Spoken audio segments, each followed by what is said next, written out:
Sa simula, akala ko ang pagmamahal ay sapat na upang punan ang mga puwang sa buhay ko. Akala ko ang pagbibigay ng lahat ay ang tamang sukatan ng pagmamahal, na kung mas marami kang ibinibigay, mas malaki ang halaga mo sa taong mahal mo. Pero mali pala. Mali ang lahat ng akala ko. Nakilala ko siya sa isang araw na hindi ko inaasahang makakakita ako ng liwanag sa gitna ng sarili kong kadiliman. Si Marco, ang lalaking tumingin sa akin na para bang ako ang mundo niya. Bawat ngiti niya ay tila hagod sa puso kong matagal ng pagod at sugatan. Hindi ko alam kung paano, pero unti-unti niya akong napaniwala na kaya kong maging masaya, na kaya kong magmahal ng walang takot. Sa simula, lahat ay tila perpekto. Ibinigay ko ang oras, lakas, at kahit mga pangarap ko para suportahan siya sa lahat ng ginagawa niya. Kapag may problema siya, ako ang unang tumatakbo sa tabi niya. Kapag kailangan niya ng tulong, kahit gaano kahirap, gagawin ko. Hindi ako nagtanong kung paano ako makakabawi. Ang mahalaga lang sa akin ay masaya siya, ligtas siya. Sa bawat pag-aalay ko ng sarili ko, nararamdaman ko ang kakaibang sigla.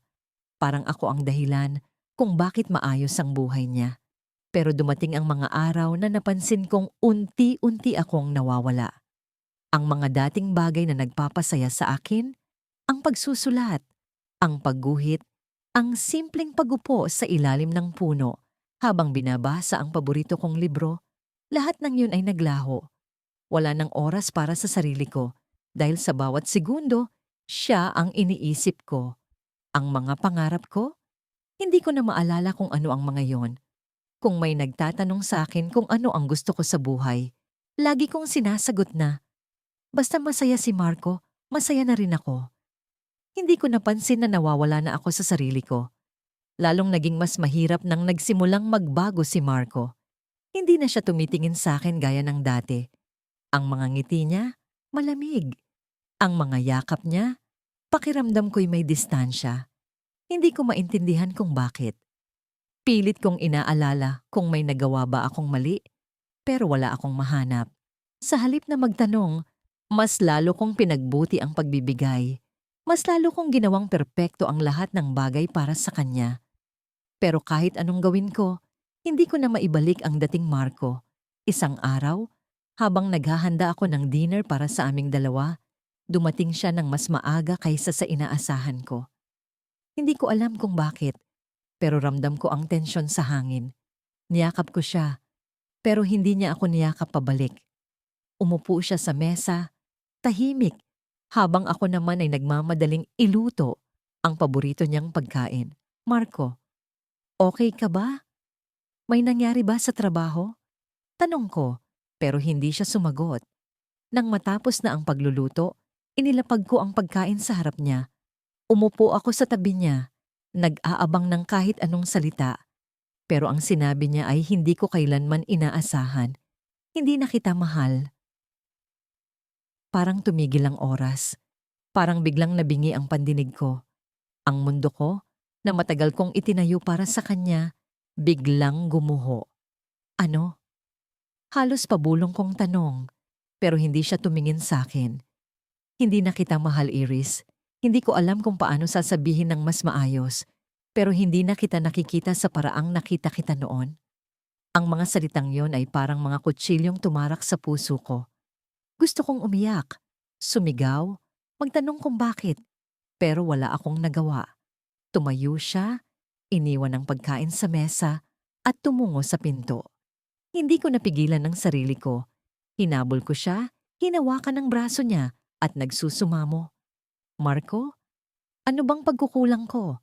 Sabihin mo kung ano pa ang kailangan ko gawin. Ayusin natin to. Pero tumingin siya sa akin na para bang wala nang natitira sa pagitan namin. Wala kang ginawang mali. Ikaw ang perpekto. Ikaw ang nagbigay ng lahat.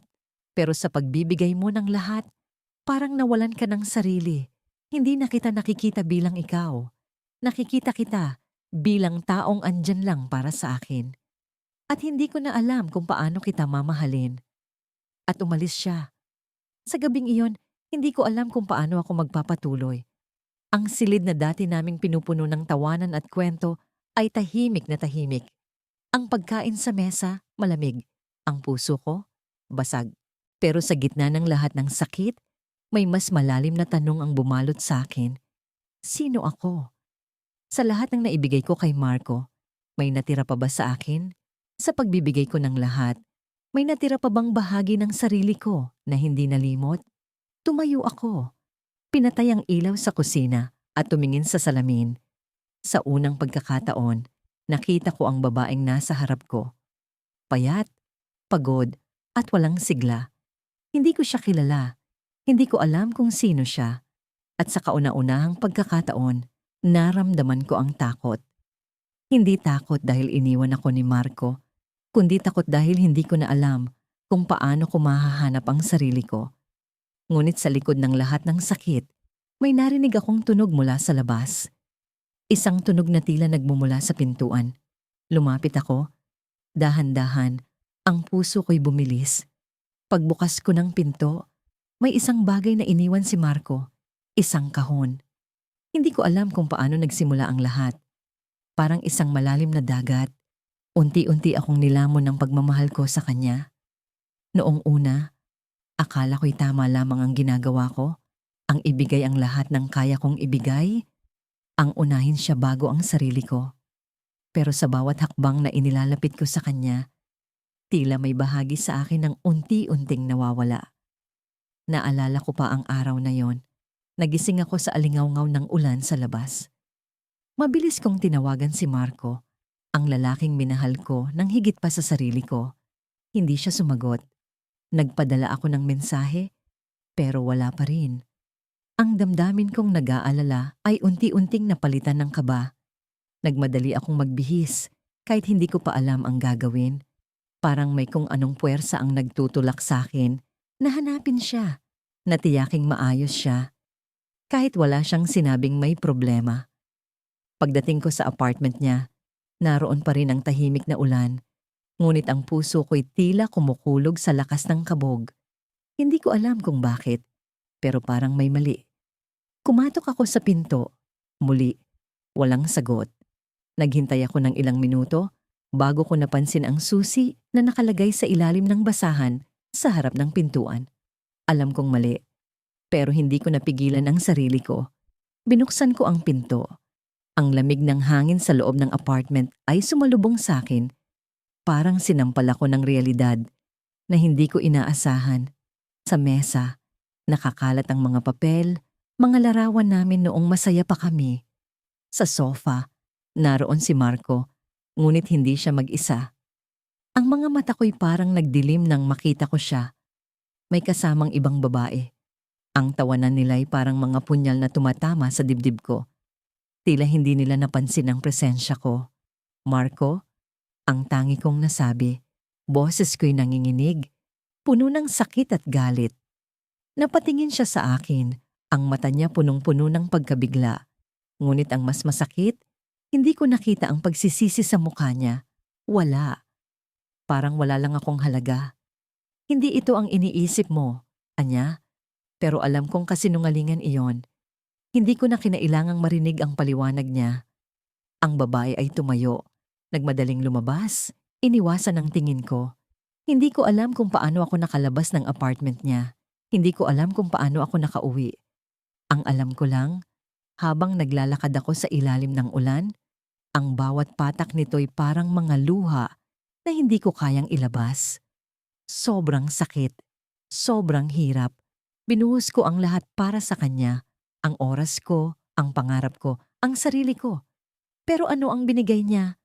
Pagtalikod, pagtataksil. Pagbalik ko sa bahay, naupo ako sa kama. Tinitigan ko ang sarili ko sa salamin. Hindi ko na makilala ang babaeng nasa harap ko. Saan napunta ang dating ako? Ang babaeng malakas, puno ng pangarap, puno ng buhay. Sa bawat araw na inuna ko si Marco, tila nawala ang bahagi ng pagkatao ko. Ngayong wala na siya, wala na rin ako. Sa mga sumunod na araw, pilit kong hinanap ang sagot.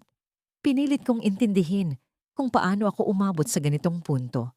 Bakit ko hinayaan ang sarili kong mawala? Bakit ko hinayaan ang isang taong hindi marunong magpahalaga sa akin na sirain ang pagkatao ko?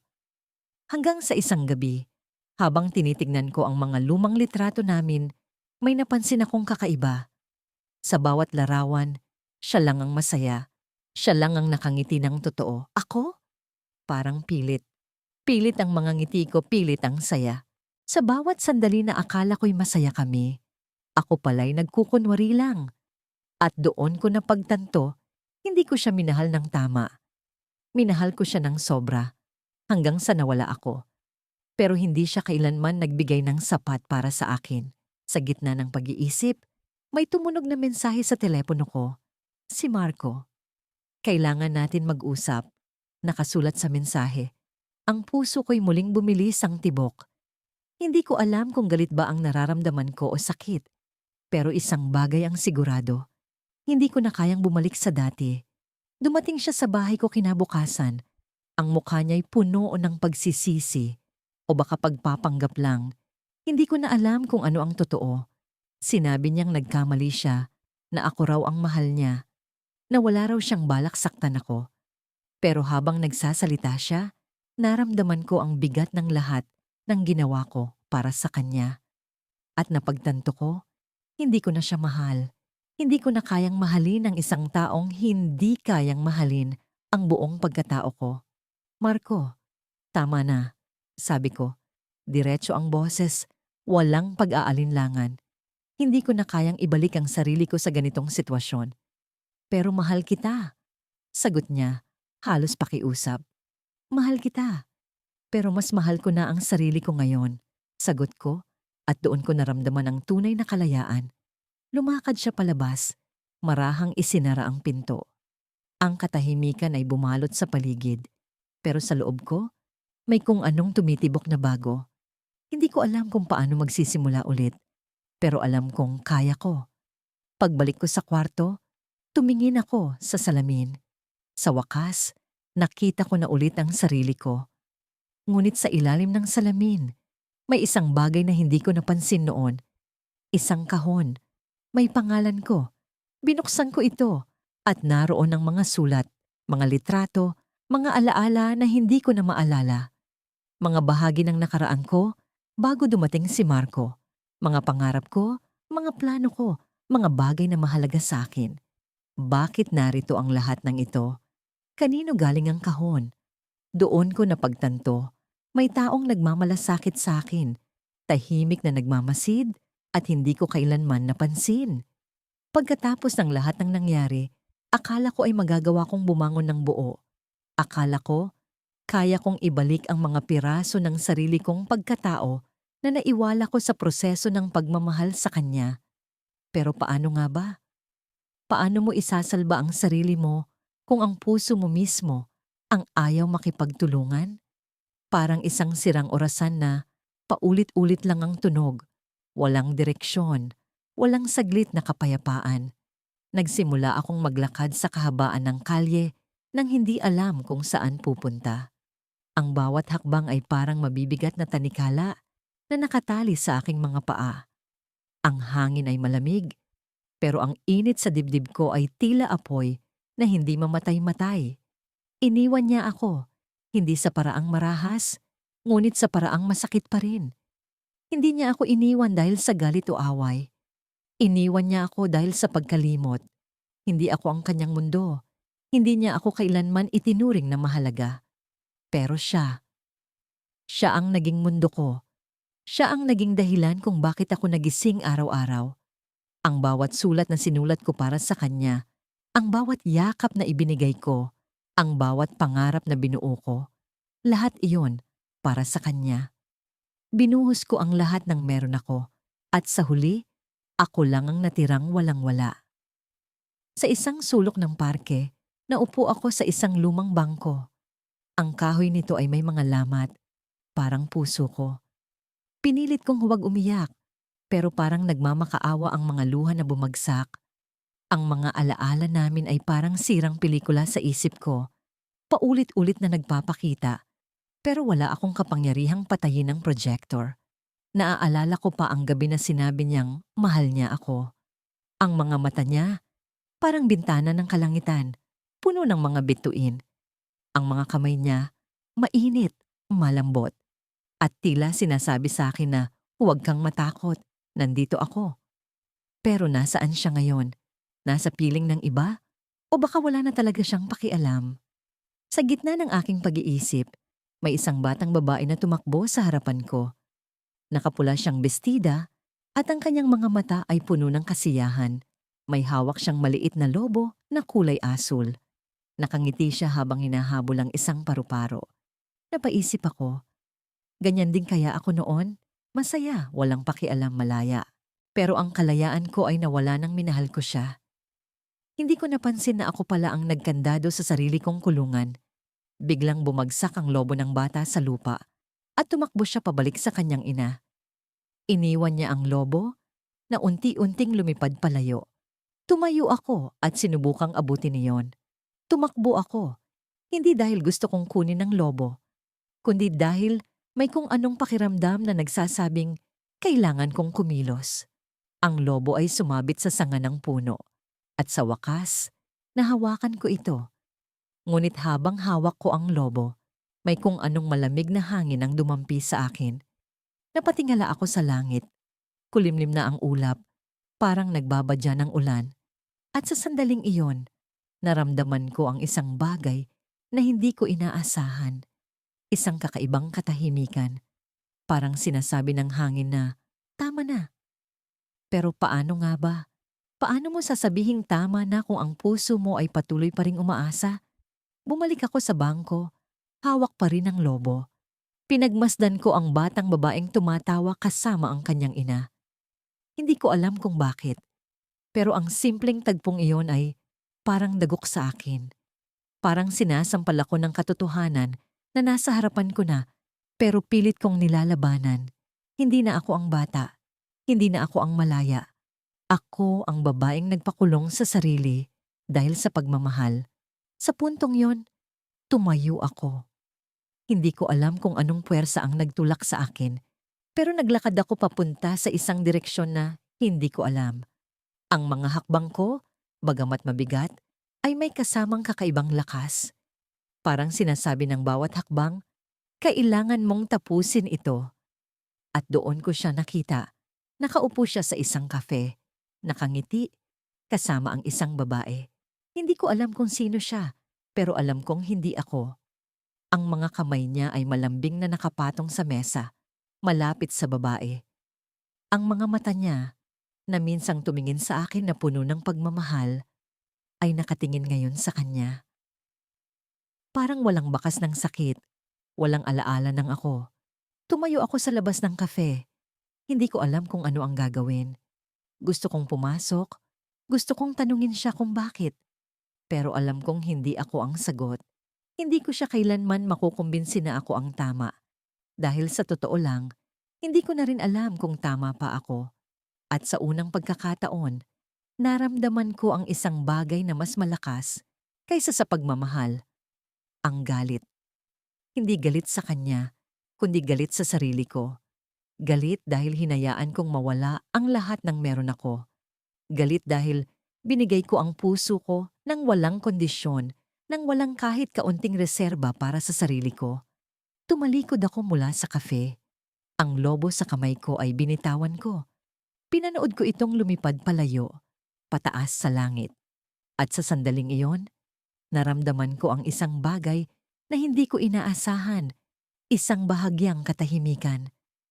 Pero sa likod ng katahimikang yon, alam kong may paparating. Hindi pa ito ang katapusan. Iyon ang sandali na naramdaman ko ang puwersa ng ulan. Bumagsak ito ng biglaan, mabigat, malakas. Tumakbo ang mga tao sa paligid, nagtago sa mga lilim. Pero ako, nanatili akong nakatayo sa gitna ng ulan. Nakatingala ako sa langit, hinahayaan ang bawat patak na tumama sa aking balat. Sa likod ng bawat patak ng ulan, nararamdaman ko ang bawat sugat ng puso ko na hindi pa gumagaling. Pero alam ko, kahit gaano pa ito kahirap, kailangan kong magpatuloy. At sa huling sandali, sa gitna ng ulan, may isang tinig na narinig ko sa likod ko. Mahina, pero malinaw. Hindi pa huli ang lahat. Bumalik siya noong gabing akala ko'y wala na. Sa totoo lang, hindi ko na siya inaasahan. Ilang buwan na rin mula noong huli kaming nag-usap at sa bawat araw na lumipas, unti-unti kong tinanggap na hindi na niya ako babalikan. Pero nang marinig ko ang katok sa pintuan, ang pamilyar na tunog na tila naglalakad sa alaala, tumigil ang puso ko. Hindi ko alam kung matatakot ako o matutuwa. Binuksan ko ang pintuan at naroon siya. Siya pa rin. Ang mga mata niyang minsang naging tahanan ko ay tila pagod na ngayon. Ang ngiti niya, pilit. May mga bahid ng lungkot sa mukha niya na hindi ko mawari kung para sa akin o para sa sarili niya. Ngunit kahit ganoon, ang damdamin ko ay nagwala. Gusto kong yakapin siya, hawakan siya, iparamdam sa kanya na kahit ano pa ang nangyari, mahal ko pa rin siya. Pero hindi ko magawa.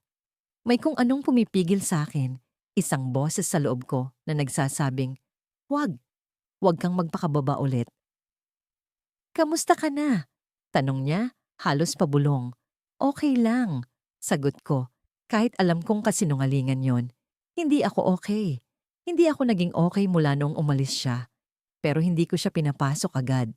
Nanatili kami sa pintuan, parang dalawang estranghero. "Pwede ba tayong mag-usap?" tanong niya. At may kung anong lamig sa boses niya na nagpanginig sa akin. Hindi ko alam kung dapat ko ba siyang tanggapin muli. Pero bago pa man ako makapagdesisyon, bumigay na ako. Tumango ako. Pinapasok siya at iniwan ang pintuan na nakabukas. Baka sakaling kailangan kong tumakbo. Umupo siya sa sofa at ako na may nanatili sa gilid ng silid. Parang bantay. Hindi ko alam kung ano ang dapat kong sabihin. Ang dami kong tanong sa isip, pero walang lumalabas sa bibig ko.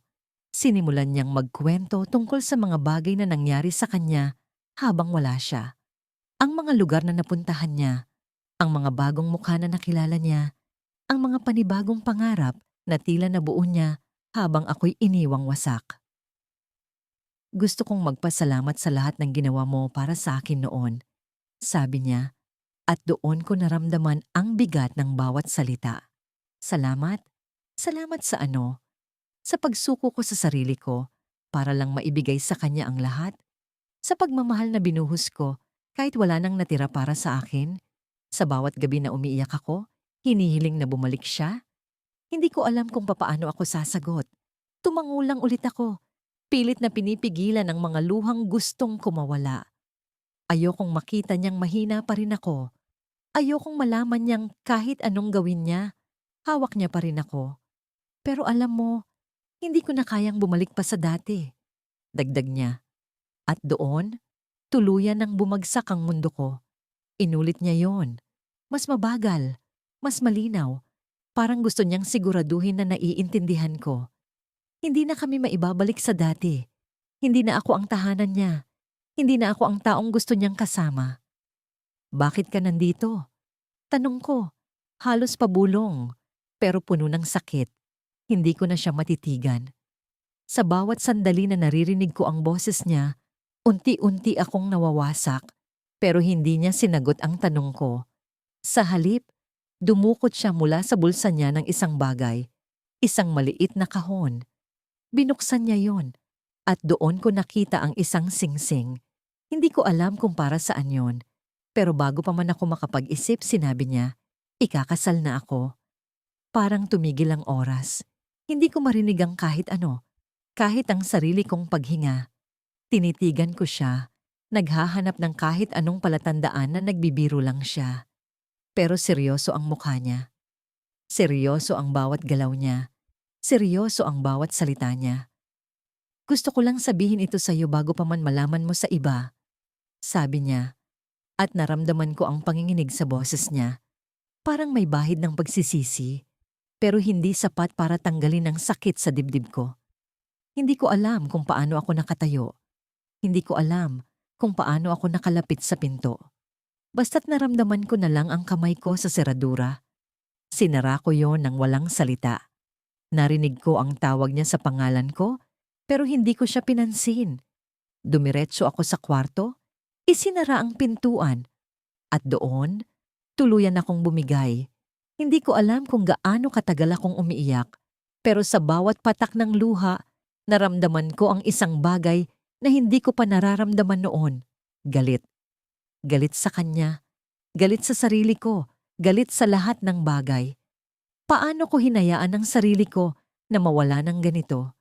Paano ko binigay ang lahat sa kanya na parang wala akong halaga? At doon ko napagtanto ang isang bagay na hindi ko inasahan. Hindi siya ang nawala sa akin. Ako ang nawala sa sarili ko. Ako ang nagpakawala sa sarili kong halaga, sa sarili kong pagkatao, para lang mahalin siya. At ngayon, bumalik siya hindi para ibalik ako, kundi para magpaalam na tuluyan na niya akong iiwan. Tumayo ako mula sa sahig. Binuksan ko ang bintana at ang malamig na hangin ng gabi ay sumalubong sa akin. Sa unang pagkakataon, naramdaman ko ang katahimikan sa loob ko.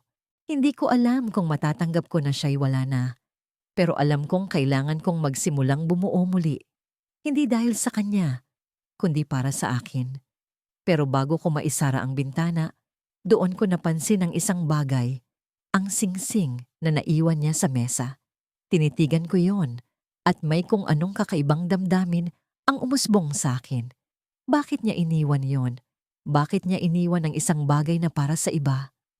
Pagkatapos ng lahat ng nangyari, akala ko'y nalampasan ko na ang sakit.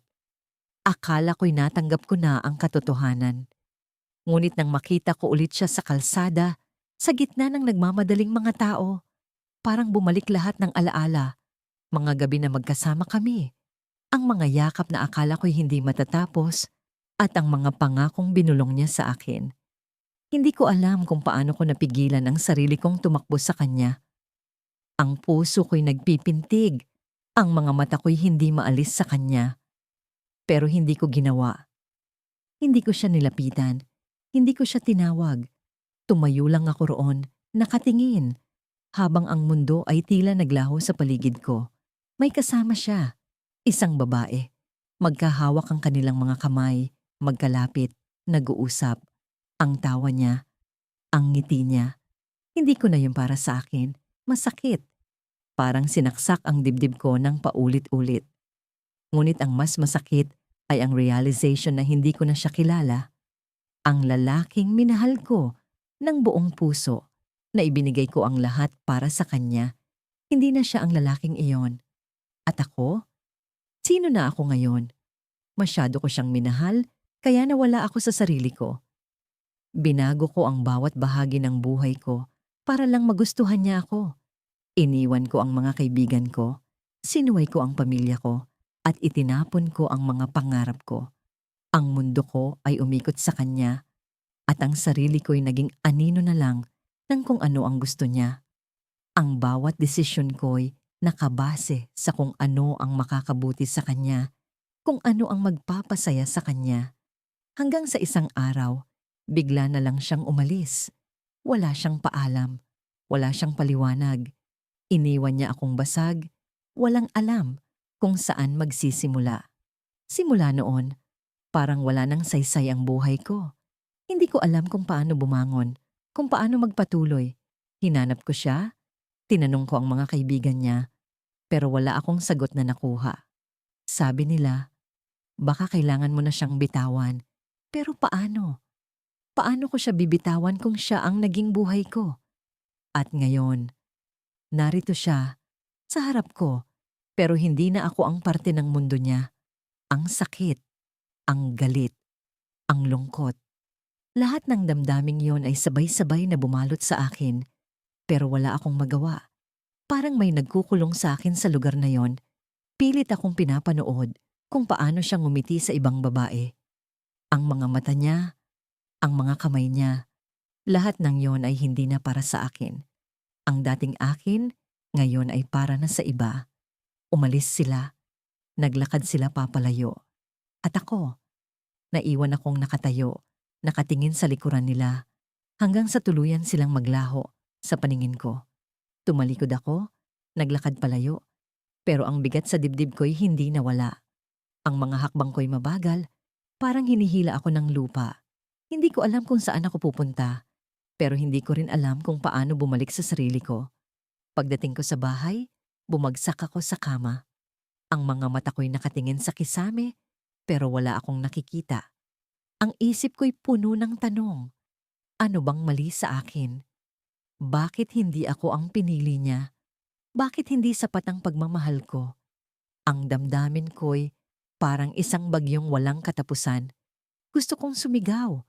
Gusto kong magwala. Pero wala akong lakas. Wala akong boses. Parang kinain na ako ng kawalan. Maya-maya, tumayo ako. Hindi ko alam kung bakit. Pero may kung anong nagtulak sa akin na buksan ang kahon na nasa ilalim ng kama ko. Ang kahon na yon ay puno ng mga alaala namin, mga litrato, mga sulat, mga regalo. Binuksan ko ito at isa-isa kong hinawakan ang mga bagay na yon. Ang bawat isa'y may kwento, may damdaming kasama. Ang mga luha ko'y bumagsak, pero hindi ko ito pinigilan. Hinayaan ko ang sarili kong masaktan, ang sarili kong magpaalam. Sa ilalim ng lahat ng yon, may isang piraso ng papel na matagal ko nang hindi nakita. Isang sulat mula sa kanya, ang huling sulat na iniwan niya bago siya umalis. Hindi ko ito binasa noon, hindi ko kinaya. Pero ngayon, parang may kung anong umudyok sa akin na basahin ito. Binuksan ko ang sulat. Ang mga kamay ko'y nanginginig habang binubuksan ang papel. At doon ko nakita ang mga salitang hindi ko inaasahan. Hindi ito isang paalam. Hindi ito isang paliwanag. Isa itong lihim. Isang bagay na hindi niya kailanman sinabi sa akin. Pasensya na kung iniwan kita. Alam kong masakit, pero hindi ko kayang ipakitang tunay ang sarili ko sa'yo. Hindi ikaw ang problema. Ako. Hindi mo alam ang lahat ng bagay tungkol sa akin at kung malalaman mo, baka masaktan ka lang lalo. Kaya pinili kong lumayo. Kahit mahal kita. Tumigil ang mundo ko. Ano ang ibig niyang sabihin? Anong lihim ang tinago niya sa akin? Ang sakit ay napalitan ng pagkalito, ng galit, ng takot. Hindi ko alam kung ano ang gagawin ko. Pero alam kong hindi ko pwedeng hayaang mamatay ang tanong na yon sa puso ko. Kailangang malaman ko ang sagot. Kaya tumayo ako, binitawan ang kahon at kinuha ang telepono. Tumawag ako sa kaibigan niya, ang isa sa mga taong malapit sa kanya. Nang sagutin niya ang tawag, ang unang salitang sinabi ko ay, "Sabihin mo sa akin ang totoo." Ano ang tinatago niya? Tahimik. Walang sagot. Pero narinig ko ang malalim niyang hininga at doon ko naramdaman ang tensyon. Alam kong may sasabihin siya, pero ang sagot ay hindi magiging madali. Nasa harapan ko ang salamin, ngunit hindi ko na maaninag kung sino ang nakikita ko. Ang babaeng naroon, ang mga mata niya'y pagod.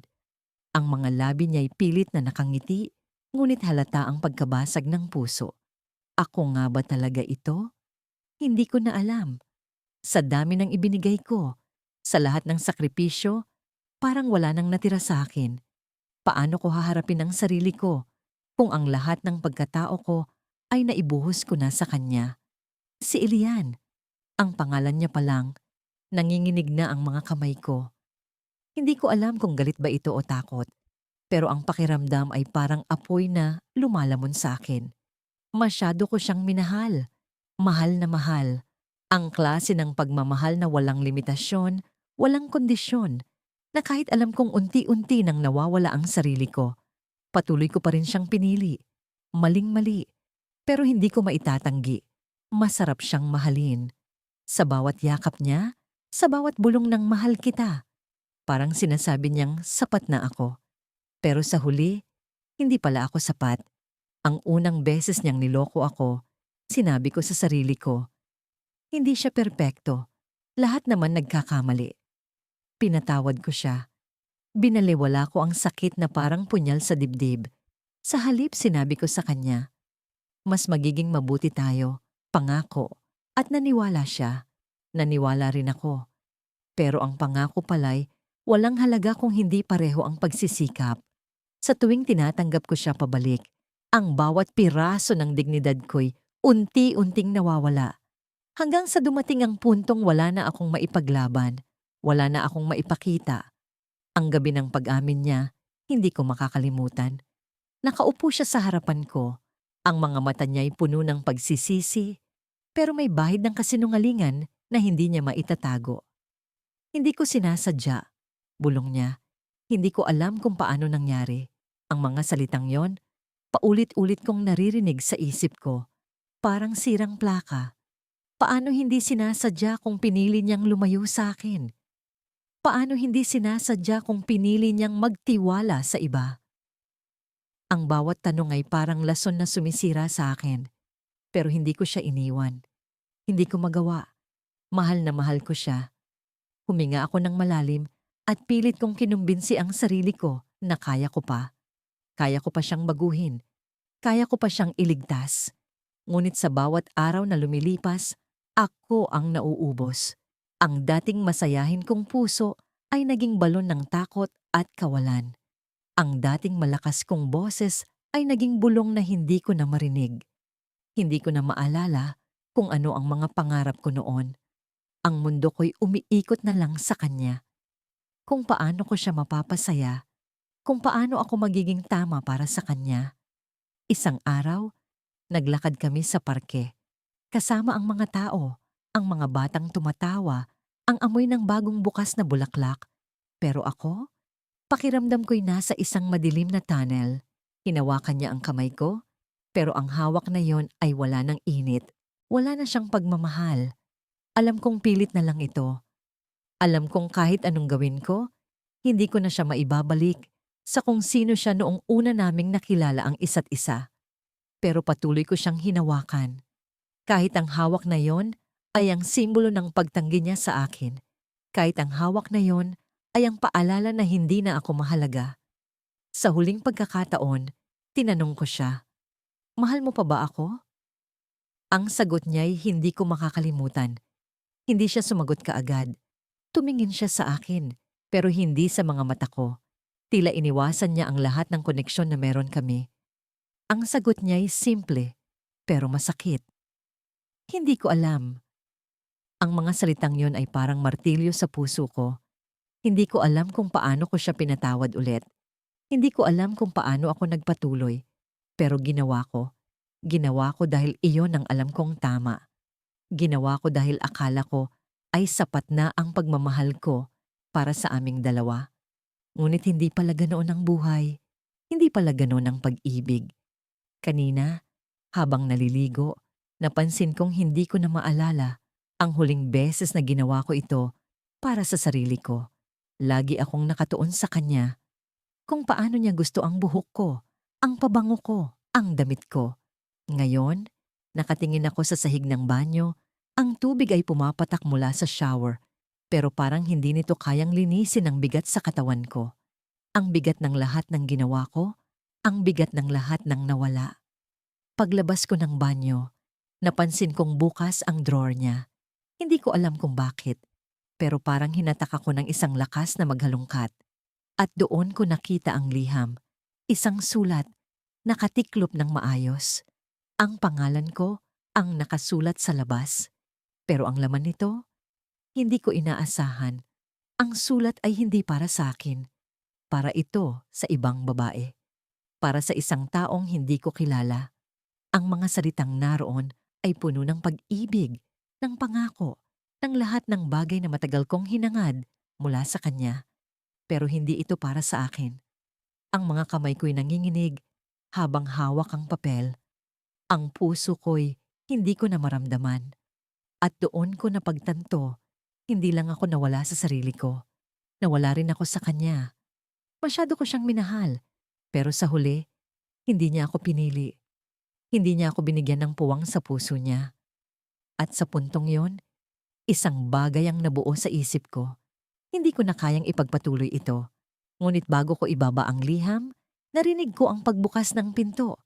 Nasa harapan ko siya, ang mga mata niya'y puno ng takot. Hindi ko maipaliwanag, sabi niya. Ngunit sa pagkakataong yon, hindi ko na siya hinayaang magpaliwanag. Sa wakas, naintindihan ko na. Hindi ko na kailangan ang paliwanag niya. Ang tanong ay, Kailangan ko pa ba siya? Nang umuwi ako sa bahay ng gabing iyon, basang-basa ang suot kong blouse dahil sa ulan. Wari ko'y bumuhos ang langit para sabayan ang bigat na nararamdaman ko. Ang bawat patak ng ulan, tila mga luha na hindi ko na mahulog. Ubos na yata ang lahat ng pwedeng maibigay mula sa puso ko. Pagpasok ko, tahimik ang paligid.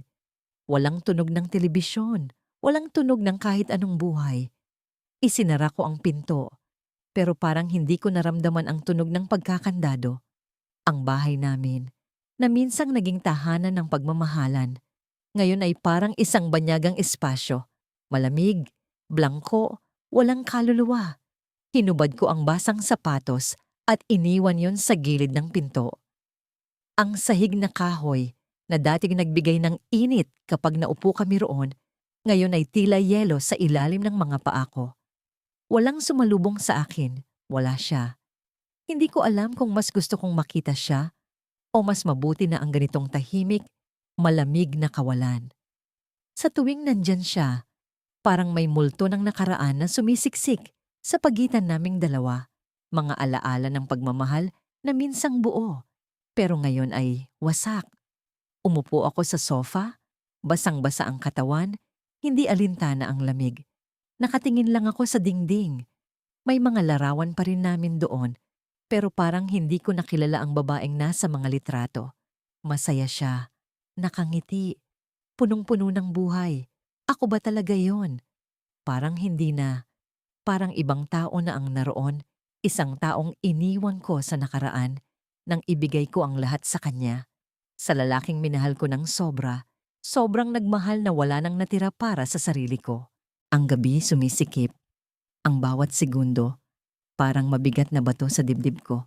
Naisip ko ang lahat ng ginawa ko para sa kanya. Ang mga sakripisyo, ang mga pangarap na iniwan ko para lang suportahan ang mga pangarap niya. Ang mga kaibigan na unti-unting nawala dahil mas pinili kong pagtuunan siya ng pansin. Ang pamilya ko na madalas kong hindi pinansin dahil mas mahalaga sa akin ang makasama siya.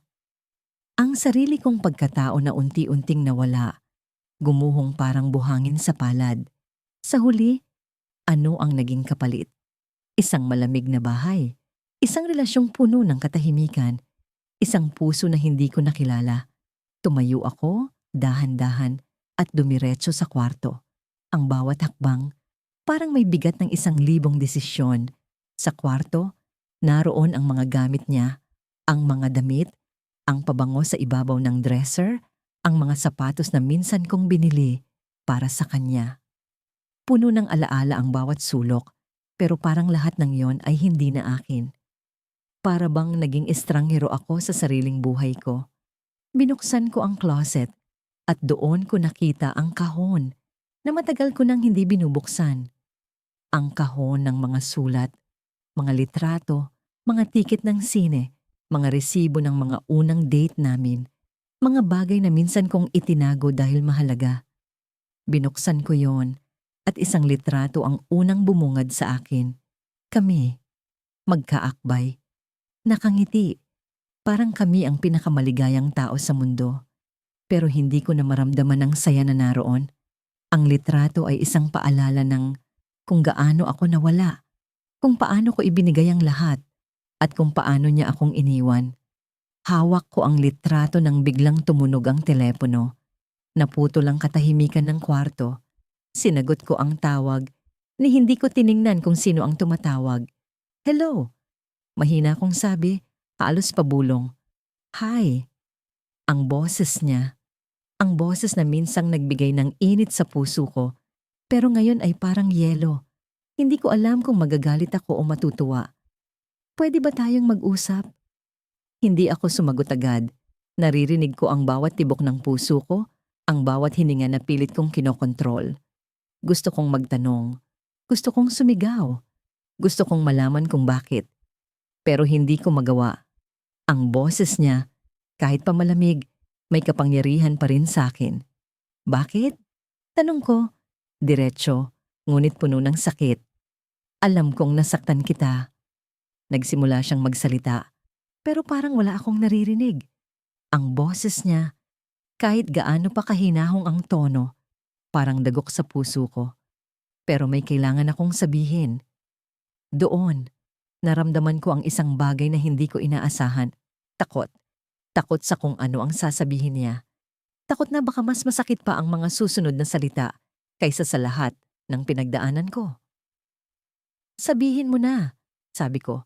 Pilit na pinatatag ang sarili. Tahimik siya. 1 segundo, 2, 3. Ang katahimikan, parang isang malaking bomba na handang sumabog anumang oras. Nagmamahal na ako ng iba. Biglang tumigil ang mundo. Ang pintig ng puso ko parang huminto. Ang mga kamay ko nanlamig. Ang litrato sa kamay ko nahulog sa sahig. Ang lahat ng sakit biglang bumagsak sa akin ng sabay-sabay. Parang isang malaking alon na hindi ko kayang pigilan. Hindi ko alam kung paano ako nakatayo pa, kung paano ako humihinga. Pero mahal pa rin kita. Sa ibang paraan, dugtong niya. Pero hindi ko na narinig ang lahat ng iba pang sinabi niya. Ang salitang iba lang ang paulit-ulit na tumutunog sa isip ko. Iba. Hindi na ako. Hindi na kami.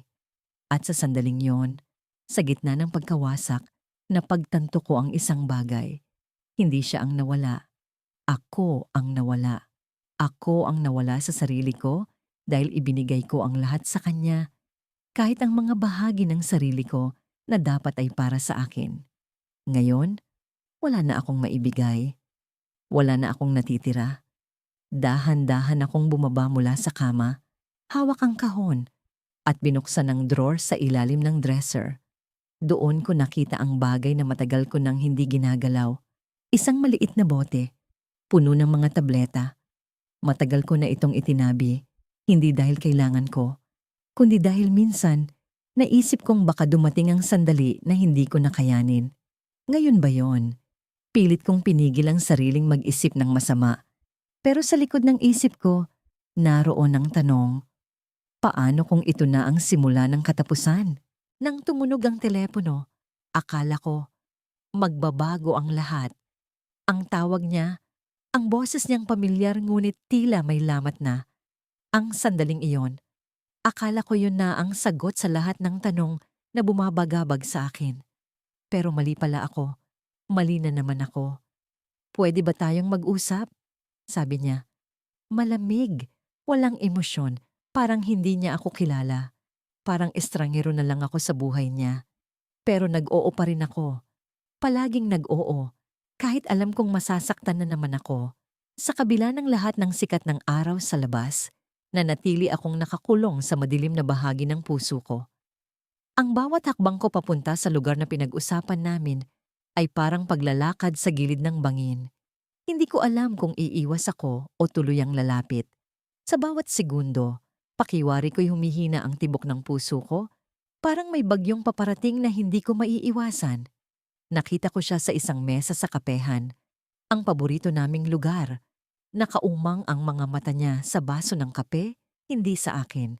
Hindi siya ngumiti nang makita ako. Ako naman, pilit nang ngumiti, kahit parang hiniwa ng kutsilyo ang dibdib ko. Umupo ako sa harap niya, pero hindi ko alam kung paano magsisimula. Kamusta? Tanong ko, na parang hindi ko pa alam ang sagot. Hindi siya sumagot agad. Tumingin siya sa akin, pero hindi niya ako tiningnan ng buo. Parang may dingding sa pagitan namin. May kailangan akong sabihin sa'yo. Anya, diretsyo, walang paligoy-ligoy. Ang boses niya ay parang malamig na hangin sa disyerto. Pinilit kong panatilihing kalmado ang mukha ko. Pero sa loob, parang may nagbubukas na sugat na matagal nang pilit kong tinatakpan.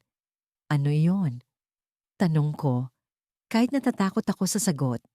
Ang mga kamay ko'y nanginginig, kaya itinago ko ang mga ito sa ilalim ng mesa.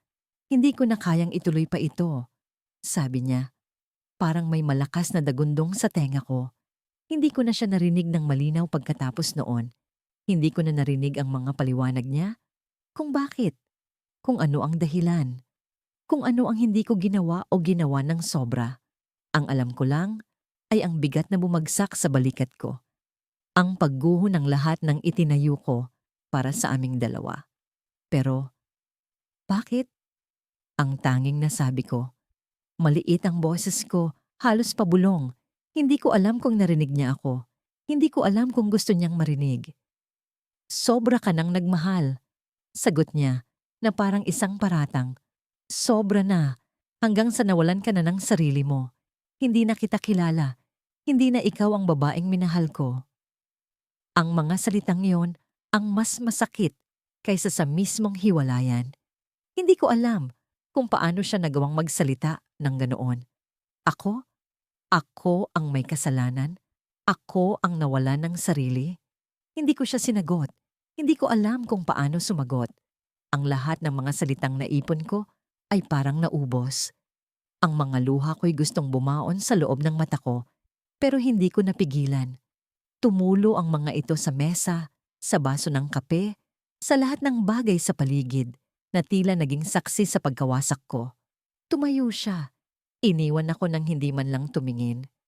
Ang tunog ng sapatos niya sa sahig ay parang mga paang papalayo sa akin.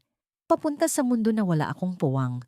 Hindi ko alam kung ilang minuto akong nanatili roon, nakatingin sa baso na hindi ko man lang nagalaw. Hindi ko alam kung paano ako nakatayo, kung paano ako lumabas sa kapehan, kung paano ako nakauwi. Sa bahay tumingin ako sa salamin. Hindi ko na rin kilala ang babaeng nasa salamin. Siya ba ako? O siya ang babaeng sinasabi niyang nawala sa sarili? Ang mga mata ko'y namumugto, ang buhok ko'y magulo, ang puso ko'y pira-piraso. Ang bawat bahagi ng pagkatao ko'y parang sinira niya. Pero ang mas masakit ay alam kong ako rin ang may kasalanan. Binigay ko ang lahat. Lahat-lahat. Wala akong itinira para sa sarili ko. Sumandal ako sa dingding. Bumagsak ang katawan ko sa malamig na sahig. Ang mga kamay ko'y nakapatong sa mukha ko. Pilit pinipigil ang mga hikbi. Pero ang sakit ay hindi ko kayang pigilan. Parang sinasakal ako ng hangin. Parang may sumisigaw sa loob ko, pero walang naririnig ang mundo. Hanggang sa napansin ko ang isang bagay, isang sobre na nakapatong sa mesa. Hindi ko alam kung paano ito napunta roon. Hindi ko alam kung kanino galing. Nanginginig ang mga kamay ko habang binubuksan ito. Sa loob, may isang piraso ng papel. Isang sulat. Minahal kita. Pero hindi mo ako kailanman minahal ng tama. Hindi mo kailanman binigyan ang sarili mo ng pagkakataong maging ikaw. At ngayon, kailangan mo nang hanapin ang sarili mo dahil hindi kita matutulungan. Ang sulat na yon ang nagtulak sa akin sa gilid ng bangin. Sa wakas, naramdaman ko ang bigat ng lahat ng ginawa ko. Ang pagtalikod sa sarili, ang paglimot sa kung sino ako, ang pag-asa sa kanya na puna ng mga puwang sa puso ko. Pero ang twist na yon, ang natuklasan ko, ay hindi lang tungkol sa kanya. Hindi lang siya ang nawala. Ako mismo ang nawala. Ako ang nagpakawala. Nasa harap ko ang salamin, pero parang hindi ko kilala kung sino ang nakatingin pabalik. Ang babaeng ito, ang mga mata niyang pagod, ang labi niyang tuyong-tuyo, ang katawan niyang parang bangkay. Sino siya? Ako ba ito? Hindi ko alam. Noon, alam ko kung sino ako. Noon, kilala ko ang sarili ko. Pero ngayon, lahat ng bagay na pinaniniwalaan ko tungkol sa akin ay nawala. Na parang isang papel na sinunog at tinangay ng hangin. Naalala ko ang araw na una kong naramdaman na nagbabago ako. Noon, akala ko, ang pagbibigay ng lahat sa kanya ay isang sakripisyong magdadala ng kapalit na pagmamahal. Pero hindi ko napansin. Unti-unti na pala akong nawawala sa proseso. Binaba ko ang mga pangarap ko para sa kanya. Iniwan ko ang mga kaibigan ko para siya ang maging mundo ko. Kahit ang mga maliliit na bagay, ang paborito kong pagkain, ang musika na gusto ko, ang mga pangarap kong matutunan, lahat iyon, tinanggal ko at pinalitan ng gusto niya. Ang mahalaga lang sa akin noon ay ang mapasaya siya. Wala akong pakialam kung ano man ang mangyari sa akin. Hanggang sa dumating ang araw na hindi ko na mailarawan ang sarili ko nang hindi siya kasama. Kung may magtanong sa akin kung sino ako, ang sagot ko ay nagiging ako si babae niya. Ako ang gumagawa ng lahat para sa kanya. Pero sino ako bago siya? Hindi ko na maalala. Hindi ko na kayang balikan ang babaeng yon. Naalala ko ang mga gabing umiiyak ako habang yakap ang unan. Dahil kahit gaano ako siya pilit pasayahin, parang may kulang pa rin. Parang hindi sapat ang lahat ng ginagawa ko. May mga panahon na nagagalit siya sa akin at hindi ko maintindihan kung bakit.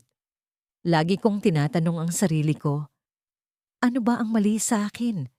Kulang pa ba ako? Pero kahit anong gawin ko, parang hindi siya lubos na masaya. Parang hindi ko siya kayang punuan. Isang beses, nagkaroon kami ng matinding away. Sinigawan niya ako, tinawag akong mahina, pabigat, at walang kwenta. Sa harap niya, nakatungo lang ako. Sinisiksik ang sarili kong galit at sakit sa sulok ng puso ko. Hindi ko siya kayang labanan. Pero sa likod ng mga saradong pinto, bumagsak ako sa sahig at umiyak ng walang humpay. Ang sakit ng mga salitang binitiwan niya. Para bang bawat salitang yon ay isang matalim na kutsilyo na tumarak sa puso ko. Pero kahit ganoon, pinatawad ko siya. Hindi dahil sa nararapat, kundi dahil takot akong mawala siya. Takot akong maiwan. Takot akong mag-isa. Sa kabila ng lahat ng sakripisyong ginawa ko, isang araw, bigla na lang niya akong iniwan, walang babala, walang paliwanag. Bigla siyang nawala, para bang hindi ako kailanman naging bahagi ng buhay niya. Ang huling mga salitang sinabi niya sa akin ay simpleng, hindi na kita mahal. At sa mga sandaling iyon, bumagsak ang mundo ko. Lahat ng bagay na itinayo ko sa pangalan ng pagmamahal ko sa kanya ay naglaho. Parang isang gusaling sinalanta ng lindol. Sa mga sumunod na araw, parang bangkay akong gumalaw. Hindi ko alam kung saan ako pupunta o kung ano ang gagawin. Ang bahay ko, na dati puno ng mga alaala namin, ay naging mausoleum ng sakit. Ang bawat sulok nito ay nagpapaalala ng pagkawala niya. Ang kama, ang kusina, ang sala. Lahat ng ito ay may anino ng pagmamahal na binigay ko sa kanya, na ngayon ay wala na. Isang araw, habang naglilinis ako ng mga gamit, nakita ko ang kahon na puno ng mga bagay na may kinalaman sa kanya. Mga litrato, mga sulat, mga tiket sa sine. Lahat ng alaala ng pagmamahalan namin. Kinuha ko ang isang litrato. Nasa beach kami noon. Nakangiti siya habang yakap ako. Pero ngayon, ang ngiting yon ay parang isang multong nanunuya sa akin. Ang litrato ay hindi na masaya. Ito ay naging paalala ng pagkawala ko, ng pagkawasak ko. Habang hawak ang litrato, bigla akong napaisip. Ang tanong na matagal ko nang inaagaw sa sarili kong isipan ay bumalik ng may lakas. Sino na ako ngayon? Hinubad ko ang sarili ko para sa kanya. Binigay ang lahat. Pero ngayon, wala na siya. At mas masakit pa, kaysa sa pagkawala niya ang katotohanang wala na rin akong natira para sa sarili ko. Sa gitna ng pag-iisip, dumating ang isang tawag sa telepono. Hindi ko inaasahan yon, pero sinagot ko. Isang pamilyar na boses ang nasa kabilang linya. Hindi siya. Pero ang boses na yon ay nagdala ng ibang uri ng sakit. Ang sakit na matagal ko nang iniwasan. Tumindig ang balahibo ko, hindi dahil sa galit o takot, kundi dahil sa isang bagay na mas malalim. Isang katotohanan na matagal ko nang tinatakasan. Sino ito? Tanong ko nang nanginginig. Ang sagot niya ay simple, ngunit ang epekto nito ay parang kidlat na tumama sa kaluluwa ko. Ako ang babaeng minahal niya bago ikaw. Matagal ko nang nararamdaman ang bigat sa dibdib ko, pero ngayong gabi, mas lalong bumigat. Parang may mga kamay na pilit humihila sa puso ko. Pinipiga ito hanggang sa wala nang matira. Nakaupo ako sa gilid ng kama, tahimik na pinagmamasa ng kahon ng mga alaala namin, mga litrato, sulat, at pati ang tiket ng sine noong unang date namin. Ang bawat bagay sa loob ng kahon ay parang karayom na tumutusok sa akin. Pero hindi ko magawang itapon, hindi ko magawang tapusin. Sa loob ng 2 taon, siya ang mundo ko. Siya ang araw, ang buwan, ang hangin na nilalanghap ko. Bawat galaw ko, bawat desisyon, Bawat pangarap, lahat nakatali sa kanya. Siyempre, hindi ko napansin. Hindi ko napansin kung paano ko unti-unting isinuko ang sarili ko. Ang dating mga pangarap ko para sa sarili ko ay naging mga pangarap para sa kanya. Ang dating mga gusto ko ay naging mga gusto niya. Ang dating ako, saan na nga ba? Ngunit siya ang klase ng tao na parang tubig. Hindi mo mahahawakan, hindi mo makukulong. Kahit anong gawin ko, parang palaging may kulang. Hindi siya kailanman naging akin ng buo. Kahit ibigay ko ang lahat, kahit sagarin ko ang sarili ko, palaging may distansya. Palaging may bahagi siya na hindi ko maabot. At sa tuwing sinusubukan kong umabot, mas lalo lang akong nasasaktan. Minsan, tinanong ko siya, "Mahal mo ba ako?" Tumawa siya, parang wala lang. "Huwag kang magtanong ng ganyan. Alam mo namang mahal kita." Pero hindi ko naramdaman. Ang pagmamahal niya ay parang ulan sa disyerto. Dumadating, pero hindi kailanman sapat. At ako, palagi akong uhaw. Palagi akong naghahanap ng higit pa. Palagi akong umaasa. Hanggang sa dumating ang araw na hindi na niya kayang magpanggap. Isang gabi, habang nag-aayos ako ng hapunan, tumingin siya sa akin na parang may mabigat na balita. "Hindi na kita kayang mahalin," sabi niya.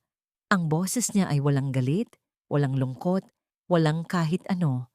Parang binasa lang niya ang balita sa dyaryo. Pagod na ako. Napatigil ako. Ang kutsilyo na hawak ko ay bumagsak sa sahig, pero hindi ko ito pinulot. Hindi ko siya tiningnan. Hindi ko siya sinagot. Tumalikod lang ako, naglakad papunta sa kwarto at isinara ang pinto. Doon, bumagsak ako sa sahig at ang lahat ng sakit na pilit kong itinatago ay tuluyang umapaw. Parang bagyo, parang baha. Hindi ko na alam kung paano huminga. At pagkatapos ng gabing yon, iniwan niya ako. Walang paliwanag, walang pasabi. Iniwan niya ako na parang wala kaming pinagsamahan. Iniwan niya ako na parang hindi ako nagpakasakit para sa kanya. Iniwan niya ako na parang hindi ako mahalaga. At masakit? Oo. Pero ang mas masakit ay ang katotohanan na wala akong natira sa sarili ko. Ang buhay ko ay nakatali sa kanya. At nang umalis siya, parang nawala rin ang buhay ko. Para akong multo. Gumigising ako araw-araw, pero hindi ko alam kung bakit. Hindi ko alam kung para saan. Ang dating mga bagay na nagpapasaya sa akin, mga paboritong libro, musika, pagkain, lahat sila ay wala ng halaga. Ang dating ako ay parang isang anino na hindi ko na mahanap at ang masakit, alam ko na ako ang may kasalanan. Ako ang nagbigay ng lahat sa kanya. Ako ang nagbuhos ng buong sarili ko na parang wala ng bukas at ngayon, wala na ako. Isang gabi, nakatanggap ako ng tawag mula sa kaibigan ko. "Kumusta ka?" tanong niya. Hindi ko alam kung paano sasagot, pero sinabi ko ang totoo. Hindi ko na alam kung sino ako. Tumahimik siya sandali bago siya sumagot. "Alam mo, kailangan mo siyang kalimutan. Kailangan mo nang simulan ulit ang buhay mo." Pero paano? Paano ko sisimulan ulit ang buhay ko kung hindi ko na alam kung sino ako? Paano ko ibabalik ang dating ako kung hindi ko na siya matandaan? Paano ko haharapin ang bukas kung ang nakaraan ko ay punong-puno ng sakit? Sa gitna ng lahat ng tanong at pag-aalinlangan, tumayo ako mula sa kama. Lumapit ako sa salamin at tiningnan ang sarili ko. Ang babaeng nasa harap ko ay hindi ko kilala. Ang mga mata niya ay pagod, ang katawan niya ay payat, ang mukha niya ay walang buhay. Pero sa kabila ng lahat ng ito, may isang bagay akong napansin. May isang bagay na matagal ko nang hindi nakita. Isang maliit na ningas sa loob ng mata ko. Isang maliit na pag-asa. Kinuha ko ang kahon ng mga alaala namin at dahan-dahan kong binuksan.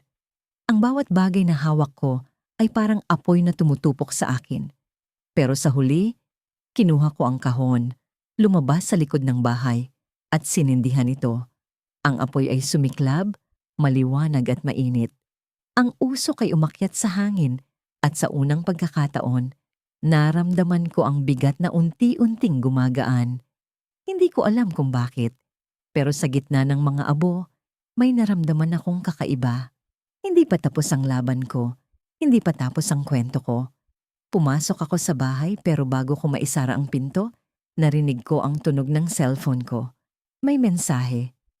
Binuksan ko ito at ang nabasa ko ay nagpahinto ng puso ko. Bakit mo ako sinusunog? Ang pangalan niya ang nagpadala. Malamig ang gabi, pero mas malamig ang loob ko. Nakatayo ako sa harap ng salamin, nakatitig sa isang anyo na halos hindi ko na makilala.